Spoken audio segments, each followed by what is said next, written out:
Bonjour et bienvenue.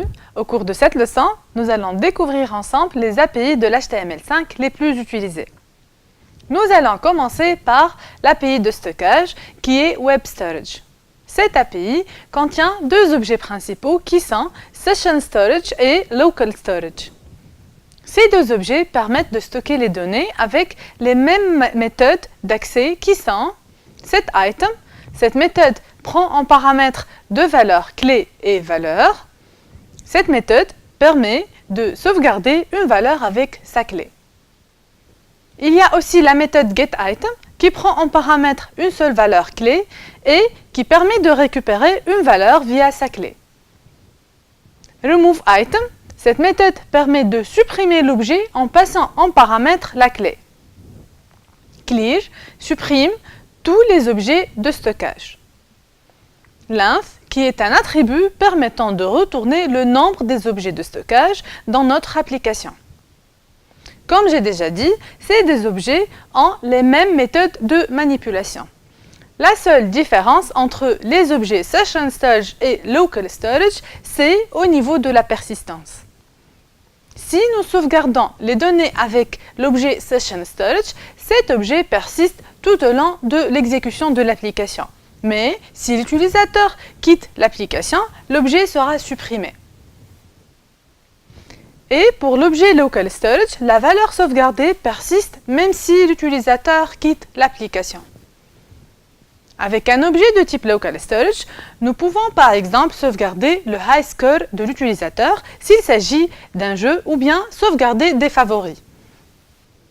Les avantages de l'API Web Storage sont, premièrement, stocker rapidement les données en cache sans faire intervenir le serveur. Deuxièmement, augmenter la performance. Et troisièmement, se passer des cookies et du trafic HTTP supplémentaire.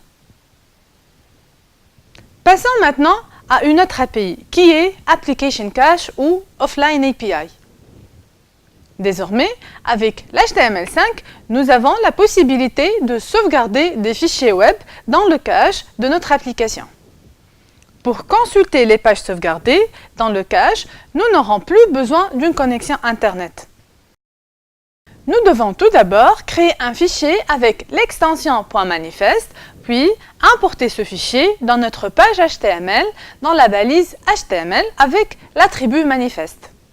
Comme nous voyons ici, le fichier manifest contient trois rubriques principales qui sont Cache Manifest, Network et Fallback. La première rubrique, Cache Manifest, contient les ressources à télécharger dans le cache. Dès que le fichier manifeste sera chargé, ces fichiers seront téléchargés. Et s'il n'y a pas une connexion Internet, les ressources seront disponibles. La rubrique Network contient les fichiers à ne pas sauvegarder dans le cache. Sans une connexion Internet, on ne peut pas charger ces fichiers. Par exemple, les fichiers qui contiennent des scripts d'authentification. Et finalement, la rubrique Fallback contient le fichier à charger si une connexion Internet n'est pas disponible. L'API suivante est le Web Worker. Le Web Worker est un code JavaScript qui s'exécute en background de la page web sans affecter la performance de la page. On peut dire par exemple que le Web Worker a le même fonctionnement que le thread en Java, qui est un processus en background. Pour implémenter un Web Worker, il faut écrire un bout de code en utilisant le langage de programmation JavaScript. La première étape est l'implémentation du comportement du Web Worker, puis il faut bien sûr instancier un objet de type Web Worker. Et finalement, il faut activer un listener. Pour stopper le fonctionnement du Web Worker, il faut invoquer la fonction terminate. Il y a aussi l'API de géolocation ou de géolocalisation. Cette API permet à l'utilisateur d'avoir sa position géographique. Et la position ne peut pas être obtenue que lorsque l'utilisateur accepte de partager sa localisation.